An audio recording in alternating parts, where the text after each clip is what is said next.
Ya pemirsa, emas berat 74 kg yang ada di rumah Jampitsus Febri Adriansah lebih berat dari emas yang ada di puncak Tugu Monas. Total nilai emas di rumah Febri mencapai 196,1 miliar rupiah.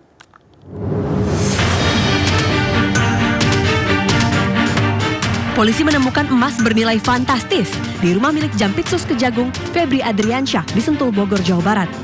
Tak main-main, beratnya mencapai 74 kg. Bahkan jumlah emas di rumah Febri lebih berat dari emas yang ada di lidah api Tugu Puncak Monas. Monas mempunyai sekitar 72 kg emas murni, yakni terdiri dari 50 kg emas untuk melapisi lidah api di puncak monumen dan 22 kg emas untuk menghiasi ornamen di ruang kemerdekaan. Berdasarkan estimasi harga emas Rp2.650.000 per gram, maka total nilai emas yang ada di rumah Febri mencapai 196,1 miliar rupiah. Sementara itu, warga kelas menengah Indonesia untuk bisa mempunyai 1 gram emas saja setiap bulan rasanya sangat sulit. Tim Liputan iNews melaporkan. Ya pemirsa, kita awali Indosiang dari anggota Polres Tegal Kota Aibtu Nuridin terancam dipecat dari kepolisian setelah terbukti melanggar kode etik profesi Polri. Aibtu Nuridin terbukti melakukan penganiayaan terhadap istri sirinya.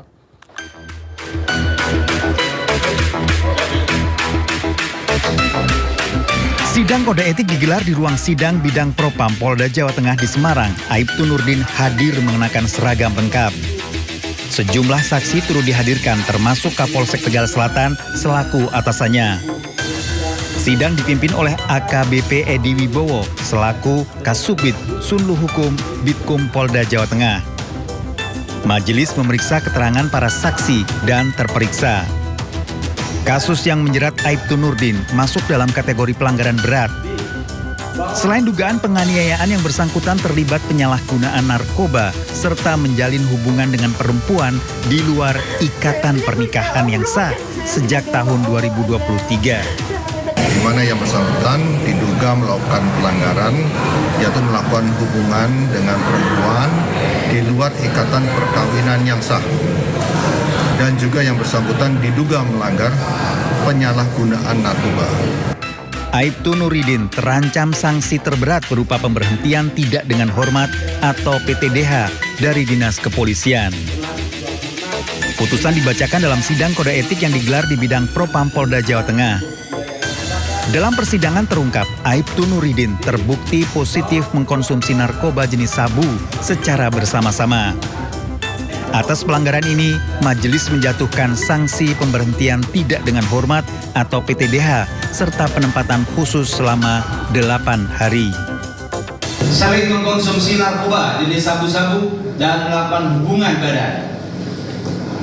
2. Di rumah milik terduga pelanggar di Desa Kalipucang, RT 10 RW 3, Kecamatan Jatibarang, Kabupaten Brebes, Jawa Tengah, sejak kenal pertama tahun 2023 sampai dengan bulan September 2025. Selanjutnya, terduga pelanggar mengajak saudari Mita Amanah Nur mengkonsumsi narkoba jenis sabu-sabu. Majelis hakim menyatakan tidak ada faktor yang meringankan, sedangkan hal yang memberatkan adalah perbuatan dilakukan secara sadar, sengaja, dan diketahui melanggar kode etik profesi Polri. Aibtu Nuridin menyatakan akan mengajukan banding atas vonis pemberhentian tidak dengan hormat yang dijatuhkan. Dari Semarang, Jawa Tengah, Wisnu Wardana, iNews melaporkan. Ya pemirsa, polisi resmi menetapkan 2 tersangka dalam kasus pencucian uang atau TPPU, yakni DR dan juga FA. Kakortas Tipikor Polri, Irjen Pol Totok Suharyanto dalam konferensi pers bersama DPR dan juga Jampitsus di Kejagung pada Sabtu siang menetapkan mantan Jaksa Agung Muda Tindak Pidana Khusus atau Jampitsus Febri Adriansah sebagai tersangka. Namun pada penetapan tersangka ini, mantan Jampitsus Febri Adriansah belum dilakukan penahanan. Polisi telah memeriksa sebanyak 15 saksi dan juga 2 ahli dan juga melakukan sejumlah penggeledahan. Selain FA, polisi juga menetapkan DR sebagai tersangka yang diduga melakukan tindak pidana pencucian uang. Dan diduga berasal dari tindak pidana korupsi. Kemudian kita juga telah menetapkan saudara FA dalam perkara dugaan tindak pidana korupsi dan atau tindak pidana pencucian uang dalam proses penanganan hukum oleh pegawai negeri atau oknum penyelenggara negara dalam perkara PT Asabri dan atau tindak pidana korupsi lainnya sebagaimana dimaksud pasal 12 huruf I kecil, 12 huruf B besar tindak pidana korupsi dan pasal 3, 4 TPPU atau Sakaran KUHP 607 yang ayat 1 huruf A dan huruf B. Kemudian terhadap DR ini telah kita lakukan penahanan sejak tanggal 10 dan saat ini penahanan ada di rutan Polda Metro Jaya. Sebelum ditetapkan sebagai tersangka oleh Kortas Tipikor Polri, mantan Jampitsus Febri Adriansah mengundurkan diri dari jabatannya. Febri mengajukan mundur dari jabatannya pada Sabtu 11 Juli.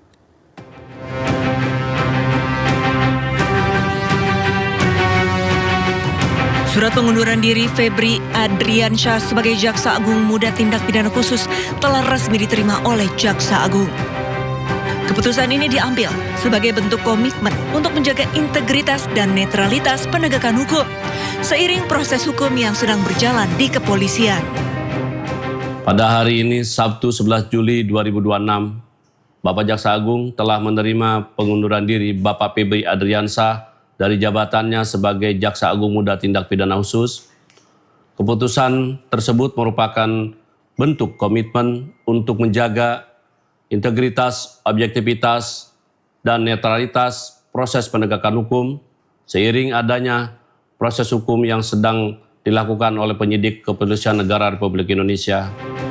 Kejaksaan Agung memastikan seluruh tugas dan fungsi di lingkungan Jampitsus tetap berjalan normal dengan tetap menjunjung tinggi asas praduga tak bersalah.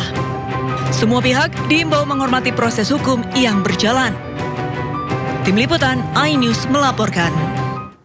Dalam kasus dugaan tindak pidana pencucian uang, polisi memamerkan sejumlah barang bukti hasil penggeledahan di 13 titik. 15 saksi telah diperiksa polisi dalam kasus ini. Sebanyak 74 kg emas batangan, tumpukan uang ratusan miliar dan pecahan rupiah, dolar Amerika Serikat dan juga dolar Singapura merupakan barang bukti hasil penggeledahan polisi di 13 lokasi. Sementara itu emas seberat 74 kg disita dari rumah Jampitsus Febri Adriansah di kawasan Sentul Bogor. Selain tumpukan batangan emas, tampak dipajang belasan kotak kontainer berisi berbagai barang bukti termasuk 2 layar komputer. Dalam kasus dugaan pencucian uang ini, polisi sudah memeriksa sebanyak 15 saksi, namun belum menetapkan tersangka.